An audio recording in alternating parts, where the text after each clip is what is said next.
I was 30 seconds from closing the library when I heard it, a small sniffle from between the stacks.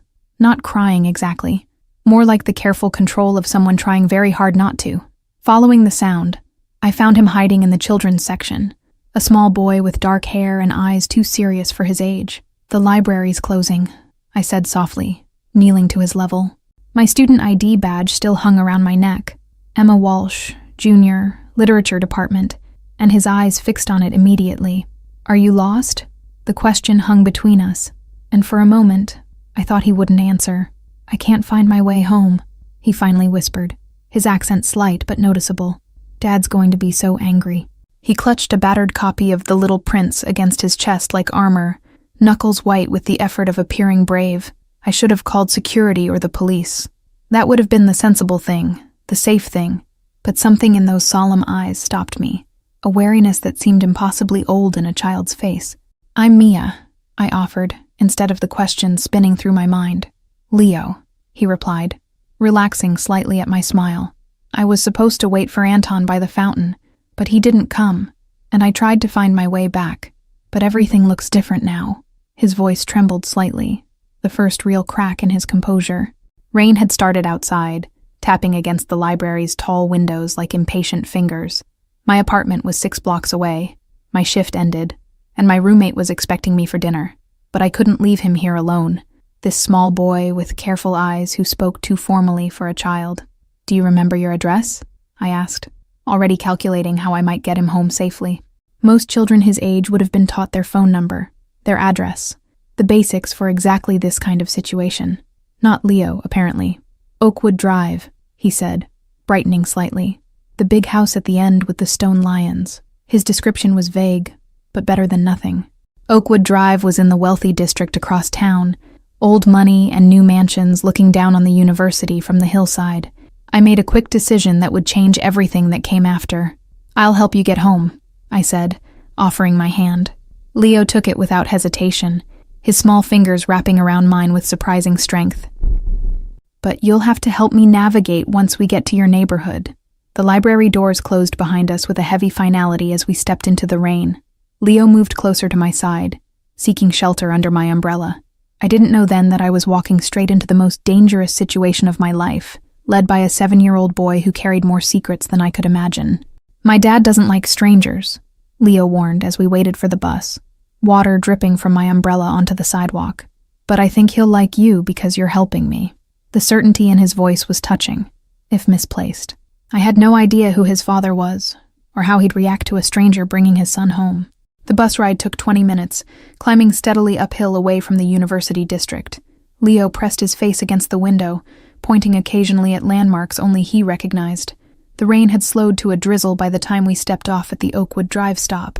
"This way," Leo said with newfound confidence, tugging me forward. The neighborhood was exactly what I'd expected.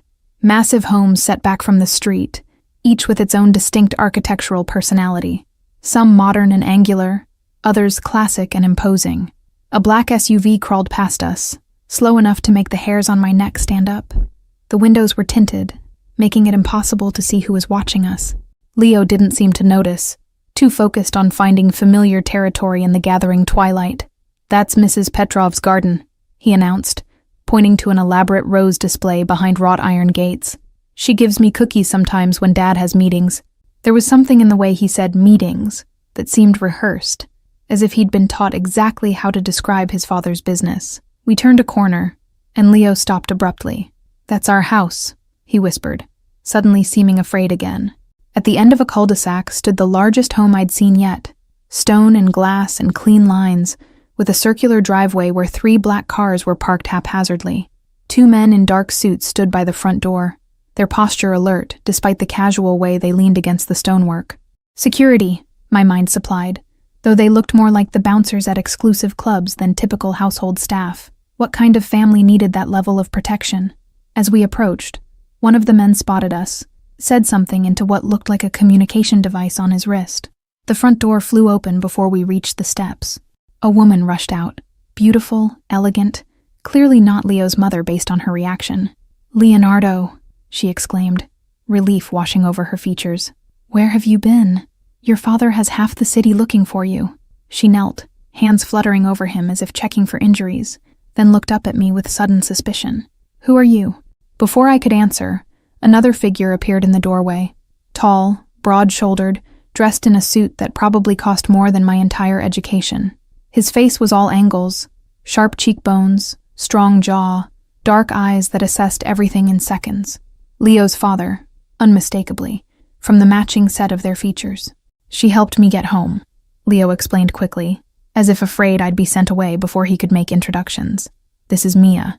She works at the library." The man's expression didn't change, but something in his eyes shifted, a calculation being made. "David Alexandrov," he said finally, extending his hand. His grip was firm, controlled, like everything else about him seemed to be. "Please, come inside. It seems I owe you a debt of gratitude." His accent was more pronounced than his son's, Eastern European perhaps, smooth and cultured. I should have made an excuse and left, should have recognized the danger in those dark, assessing eyes. But the rain had started again, heavier now, and Leo was looking up at me with such hopeful expectation. So I stepped over the threshold, into a world I didn't understand, following a lost boy who had inadvertently led me straight to the wolf's den. The interior of the Alexandrov home was exactly what I'd expected, and nothing like it at all. Marble floors, soaring ceilings, artwork that belonged in museums, but there were children's drawings framed alongside Renaissance paintings, and a well-worn couch in the otherwise immaculate living room. "Leo, go upstairs with Irina and get cleaned up for dinner," David instructed, his tone gentle but brooking no argument. Leo hesitated, looking between his father and me with uncertainty, before the woman, Irina, gently guided him toward the grand staircase. "You found him at the library?" David asked once Leo was out of earshot, gesturing for me to sit in what was clearly his study. The room smelled of leather and expensive cologne, walls lined with books in multiple languages, many with Cyrillic titles I couldn't read. A man appeared with 2 glasses of amber liquid without being called. He set them down silently, then vanished as quickly as he'd come. David pushed one toward me. Not a question, but not quite a command either. "Leo's mother died when he was 3. Since then, it's been difficult to..." He said someone named Anton was supposed to meet him, I offered when his voice trailed off. David's expression hardened, something cold and calculating replacing the carefully maintained facade of grateful father. I felt a chill despite the warmth of the room. Anton was Leo's bodyguard, was being the operative word. He took a measured sip of his drink, watching me over the rim of the crystal glass. "I don't tolerate failure, especially when it comes to my son's safety." Something in his phrasing made me uneasy, the calm certainty, the implied consequence. I suddenly wondered what happened to people who failed David Alexandrov, then immediately wished I hadn't. Some questions were safer left unasked. "You're a student?" he asked, changing the subject so smoothly it took me a moment to adjust. His eyes flicked to my university ID, which I'd forgotten to remove. "Literature, I see. Leo loves to read, gets lost in books, sometimes literally." The joke didn't reach his eyes, which remained calculating, assessing me like I was a puzzle he was determined to solve. "I should go," I said, setting down the untouched drink. "My roommate will be worried, and I have an early class tomorrow." "Of course," David agreed with a smile that transformed his face, making him look younger, almost approachable. "But first, let me make you an offer. Leo needs a tutor. English literature, writing, the things you study. He's struggled since his mother passed." Before I could form a response, a commotion erupted in the hallway. A man burst in without knocking, stopped short when he saw me. He whispered something urgent in David's ear in what sounded like Russian. David's expression didn't change, but something in his posture shifted, coiled tension, barely contained. "Forgive the interruption," David said smoothly, rising to his feet. "Business that requires my attention. Please, finish your drink." He left with the messenger, the door closing behind them with a soft click that somehow sounded final. I waited exactly 3 minutes before setting down my still untouched drink and moving to the door. Voices filtered through from somewhere deeper in the house, angry, urgent, still in that language I couldn't understand. My instincts screamed to leave while I could. Just as I reached for the doorknob, it turned from the other side. I stepped back quickly as Leo slipped into the room in Superman pajamas, hair damp from his bath. "Are you going to be my new teacher?" he asked hopefully. "I don't think so, Leo," I said gently, kneeling to his level. "I'm still a student myself, and I have classes and a job at the library." His face fell, and I felt an unexpected pang of guilt. But maybe I could help you find your way around the library sometime. A crash from somewhere in the house made us both jump. Leo didn't look surprised, just resigned, like unexpected violence was something he'd grown accustomed to. That, more than anything else, made my decision for me. Actually, I heard myself say, I could probably help you with reading and writing a few afternoons a week. The smile that lit up his face made me momentarily forget all the warning signs I'd been carefully ignoring. This was about a child who needed help, not whatever business his father conducted. David returned 20 minutes later, his composure perfect except for a small crease between his eyebrows. If he was surprised to find Leo curled against my side as I read from The Little Prince, he didn't show it. He simply watched us from the doorway, something unreadable in his expression. Leo tells me you've agreed to be his tutor, he said, after sending his son reluctantly to bed. I'm pleased. He named a figure that made my eyes widen, more than triple what I made at the library for a fraction of the hours. Plus transportation, of course. I'll send a car. I wanted to refuse the extravagance, to maintain some sense of independence. But the reality of my student loans and shared apartment with 3 other girls made pragmatism win out over pride. 3 afternoons a week, I agreed, and I'll need a contract. The smile he gave me then was genuine, reaching his eyes for the first time. Smart girl, he said approvingly. I'll have papers drawn up for your review. Victor will drive you home tonight and pick you up on Wednesday at 4. The man who drove me home in a sleek black Audi said exactly 3 words the entire journey. We're here, miss. But his eyes constantly scanned the streets, one hand always near his jacket. It wasn't until we reached my rundown apartment building that I finally acknowledged what I'd been avoiding all night. 3 weeks passed in a strange new routine.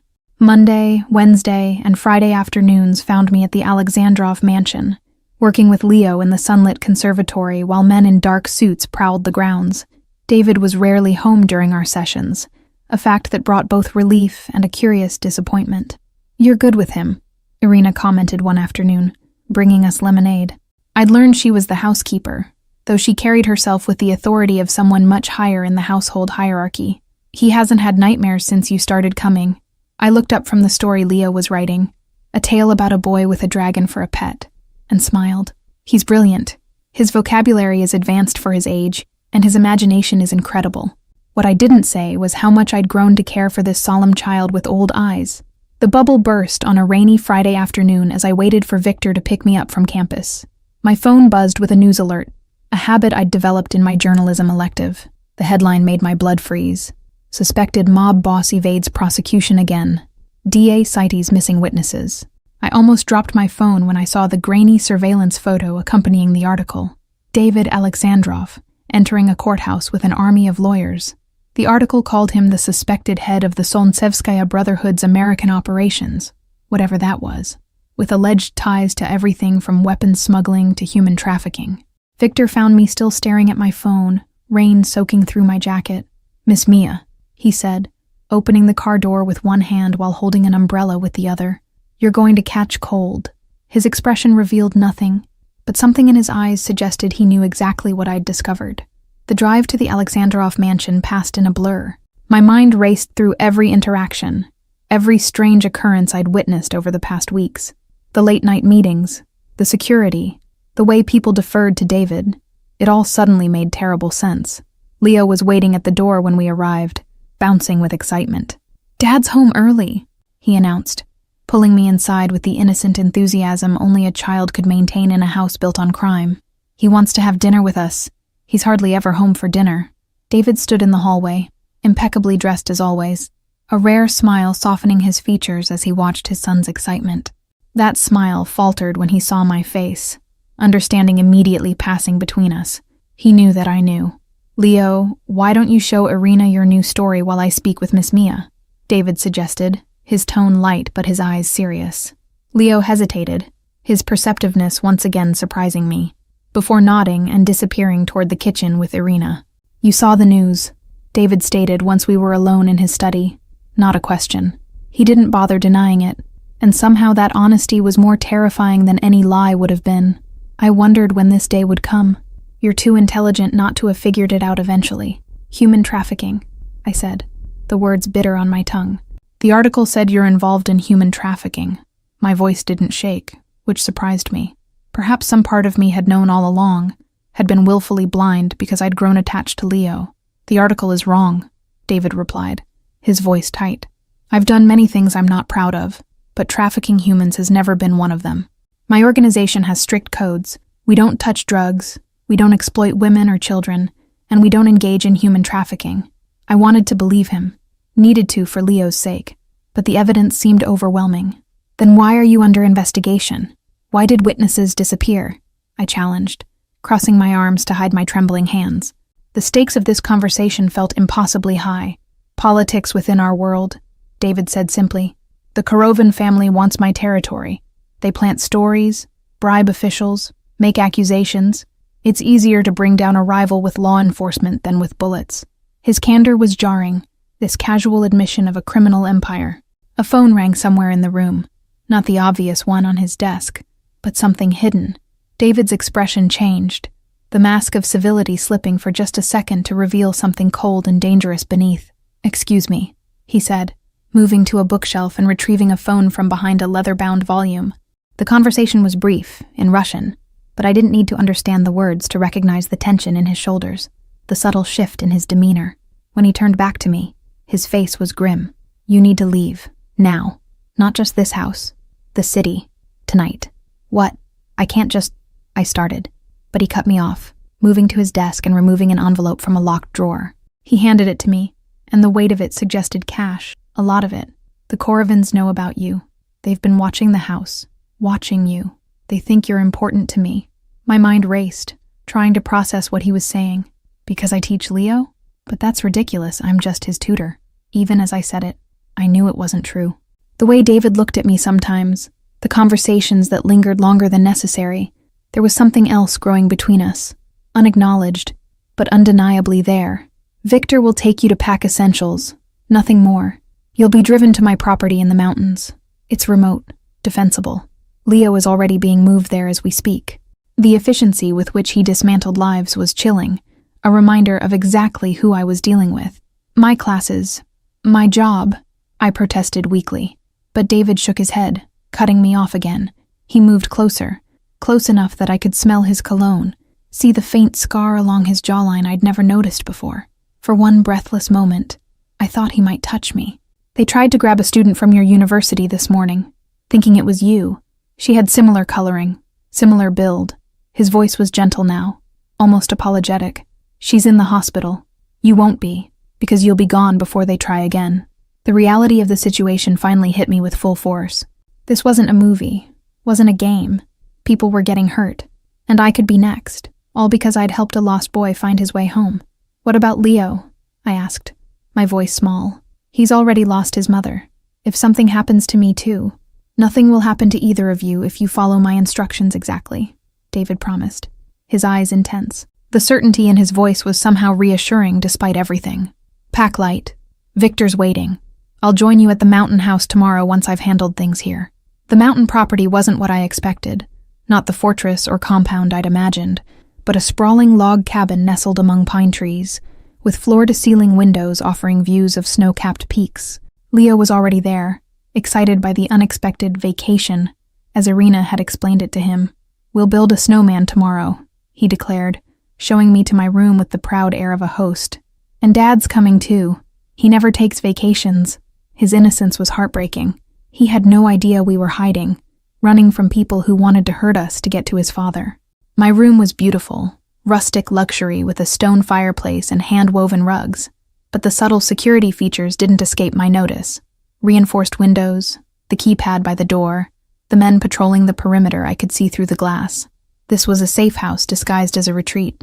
Snow began falling as evening approached, fat flakes drifting past my window. I sat with Leo in the great room, helping him with a puzzle while Irina prepared dinner. For a moment, it almost felt normal, peaceful, if I could ignore the armed guards and the circumstances that brought us here. "My mom liked the snow," Leo said suddenly, fitting a piece into place. "Dad says she used to make snow angels and laugh when he told her it wasn't dignified." He looked up at me with those serious eyes. "Do you think it's undignified to make snow angels?" The question caught me off guard. This glimpse into a David I hadn't seen, a man who loved a woman who made snow angels, who remembered her laughter. "I think snow angels are perfectly dignified," I replied, swallowing against the tightness in my throat. Maybe we could make some together tomorrow. Night fell quickly in the mountains, and with it came a storm that howled around the eaves of the cabin. Leo had gone to bed, and I sat by the fire with a book I couldn't concentrate on, jumping at every sound. Where was David? Had something happened in the city? The security system chimed, and my heart leapt to my throat before Irina's calm voice called out, "It's the boss." David entered on a gust of cold air, snow dusting his dark coat, exhaustion evident in every line of his body. His eyes found mine immediately, relief passing over his features before he schooled his expression. "Everything is secure," he said after checking on a sleeping Leo. We sat in the kitchen, mugs of tea growing cold between us as he explained. "The Korovans have been dealt with. The immediate threat is neutralized. You should be able to return to your life in a few days." I studied his face in the dim light, the shadows under his eyes, the tension around his mouth. "At what cost?" I asked quietly. "What did you have to do to neutralize the threat?" I needed to know exactly what kind of man I was involved with, what kind of world I'd stumbled into. David was silent for a long moment. "Less than you fear, more than I wanted," he finally said, his voice heavy. "I made a deal. Part of my territory for peace. No bloodshed this time." The last words hung between us. This time, a reminder of blood spilled in the past, potentially in the future. "I want to show you something," he said suddenly, standing and motioning for me to follow. He led me to his study, unlocked a hidden safe behind a painting. Cliché but effective. Inside was a folder, which he handed to me. My exit strategy. Been working on it for 3 years. After Leo's mother died, I realized I needed to find a way out. The documents detailed a legitimate business empire. Real estate holdings, investment portfolios, technology startups, all separate from his criminal enterprises. Shell companies being slowly disentangled, assets moved through channels that couldn't be traced back to their origins. A masterclass in laundering not just money, but an entire life. 2 more years, David explained, watching me scan the pages. That's what I need to complete the transition. To walk away without leaving loose ends that would endanger Leo. Or me. His hands moved restlessly, the only outward sign of his internal struggle. I never intended anyone else to be involved. I closed the folder, processing what this meant. And Leo? Does he know any of this? What his father really does? I thought of the solemn little boy who spoke too formally, who noticed too much. Children absorbed more than adults realized. What had he absorbed growing up in this world? He knows I'm not like other fathers, that there are rules he must follow for safety. But the details? David shook his head. I've tried to protect him from that knowledge for as long as possible. Perhaps that was selfish. Perhaps he should have been prepared. Snow continued to fall outside, insulating us from the world in a blanket of white silence. In this moment, in this place, the choice before me seemed both impossible and inevitable. I could walk away once the danger passed, return to my ordinary life of classes and library shifts, pretend none of this had happened. I care about Leo, I said finally, meeting David's eyes. And despite everything, what you are, what you've done, I care about you too. But I need to know that you're serious about leaving this life behind, that Leo will have a chance at something normal. David's expression softened, years of hardness momentarily falling away. The day you brought Leo home, I was negotiating a deal that would have expanded my operation into Chicago. That night, I called it off. Something shifted when I saw my son holding your hand, looking at you like you were his salvation. Morning came with cleared skies and a world transformed by snow. Leo was ecstatic, racing outside in his winter gear before breakfast was properly finished.